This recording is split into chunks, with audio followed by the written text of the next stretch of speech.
Assalamualaikum warahmatullahi wabarakatuh. Apa kabar anak sekalian? Mudah-mudahan kalian semua diberi kekuatan dan kesehatan dari Allah. Mudah-mudahan kalian semua tetap bisa beraktivitas untuk belajar sehari-hari. Anakku yang berbahagia, sebelum Ustaz memulai pelajaran, marilah kita buka dulu dengan bacaan basmalah bersama-sama. Bismillahirrahmanirrahim. Anak-anakku yang berbahagia, pada kesempatan kali ini Ustaz mau menyampaikan materi Al-Islam. Yang pertama adalah tentang hadis. Hadisnya hadis apa? Hadis tentang jalan menuju surga. Ustaz bacakan, kalian simak, nanti dihafalkan. Bismillahirrahmanirrahim. Wa man salaka tariqan yaltamisu fihi ilman sahalallahu lahu bihi tariqan ilal jannah. Satu lagi, sekali lagi. Wa man salaka tariqan yaltamisu fihi ilman sahalallahu lahu bihi tariqan ilal jannah. Artinya, waman salaka, dan barang siapa yang menempuh, waman salaka tariqan, barang siapa yang menempuh jalan, yaltamisu fihi ilman, untuk mencari ilmu, sahalallahu lahu, maka Allah akan memudahkan baginya tariqan, jalan, ilal jannati, menuju surga. Barang siapa yang menempuh jalan untuk mencari ilmu, maka Allah akan memudahkan baginya jalan menuju surga. Jadi anak yang berbahagia, barang siapa yang menempuh jalan untuk mencari ilmu, Allah akan memudahkan jalan ke surga. Mudah-mudahan kalian semua ini adalah termasuk anak-anak yang menempuh jalan mencari ilmu dan dimudahkan oleh Allah menuju surga. Anak-anakku yang berbahagia, berikutnya adalah maksud kandungan hadis tentang jalan menuju surga.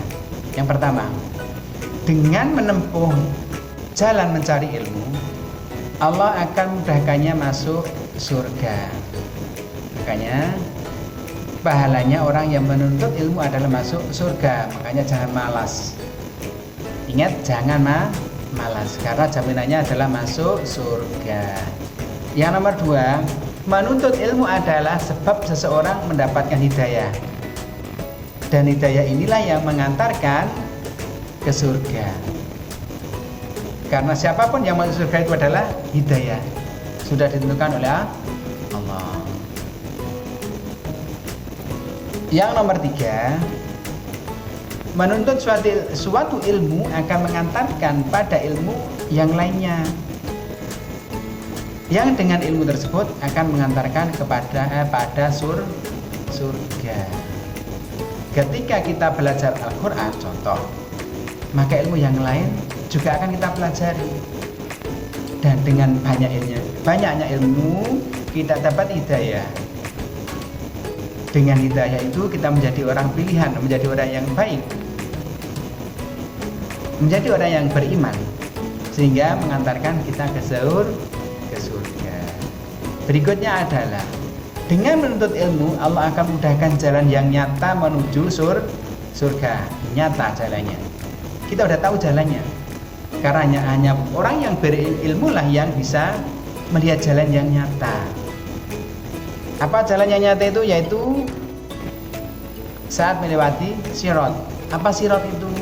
Jalan yang terbentang di atas neraka menuju surga.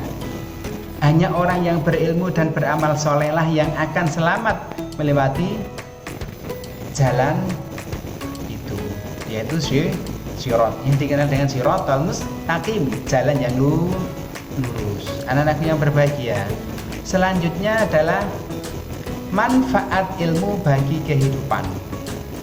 Orang menuntut ilmu, anak-anak, tidak ada ruginya.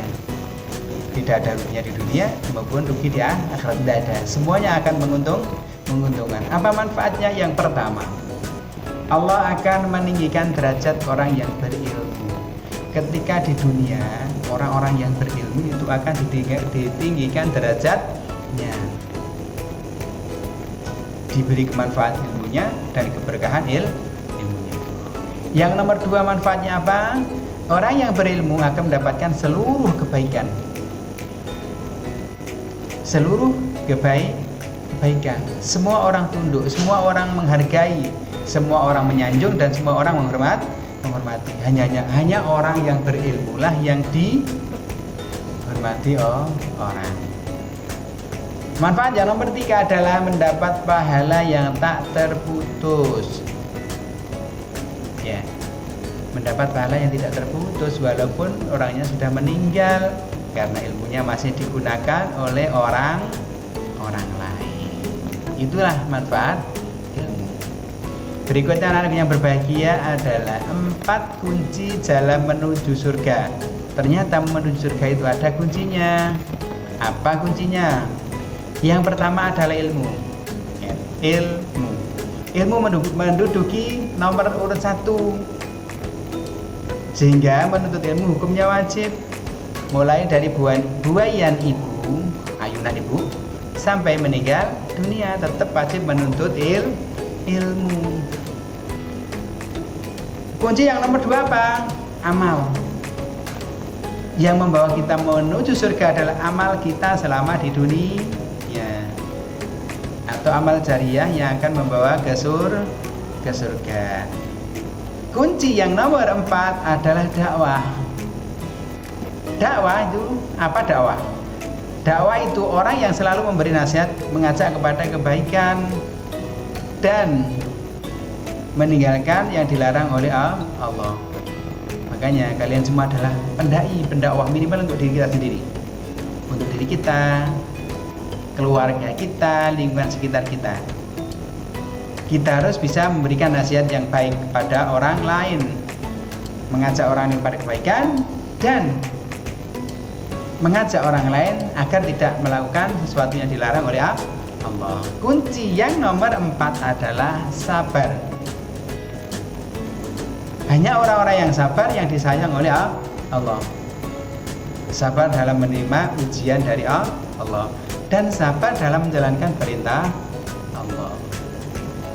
Itulah 4 kunci yang bisa membawa manusia menuju surga. Anak-anakku yang berbahagia, berikutnya adalah materi Asmaul Husna.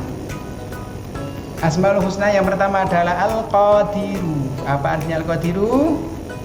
Allah Maha Kuasa.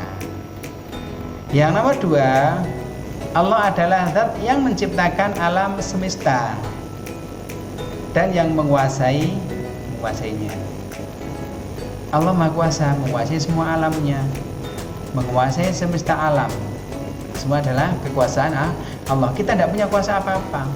Kalau kita menjabat sebagai presiden, itu juga karena Khalifah fil ardh. Tugasnya adalah paling tidak tugasnya adalah melestarikan lingkungan alam di dunia. Yang nomor 3,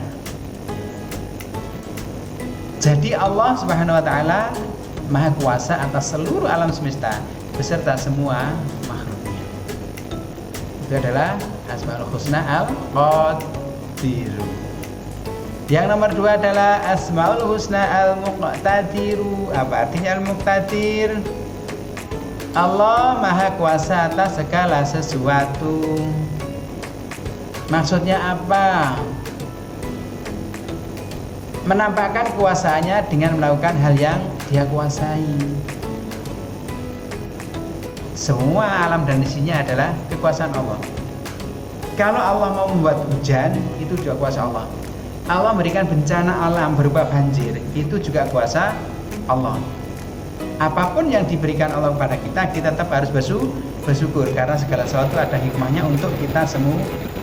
Hanya orang yang berilmu yang bisa memahami bahwa apa yang diberikan Allah kepada kita itu adalah semua adalah ada manfaatnya. Jadi Allah Maha Kuasa berbuat apapun yang dikehendaki. Anak-anak yang berbahagia, mudah-mudahan kalian semua termasuk orang-orang yang ahli bersyukur. Dengan ilmu kalian bisa menelaah seberapa besar kekuasaan Allah yang diberikan kepada kita semua. Anak yang berbahagia, mungkin itu yang bisa Ustaz sampaikan. Kurang lebihnya Ustaz mohon maaf. Kita tutup pelajaran kali ini dengan bacaan hamdalah bersama-sama. Alhamdulillahi rabbil alamin. Terima kasih. Ustaz akhiri, wassalamualaikum warahmatullahi wabarakatuh.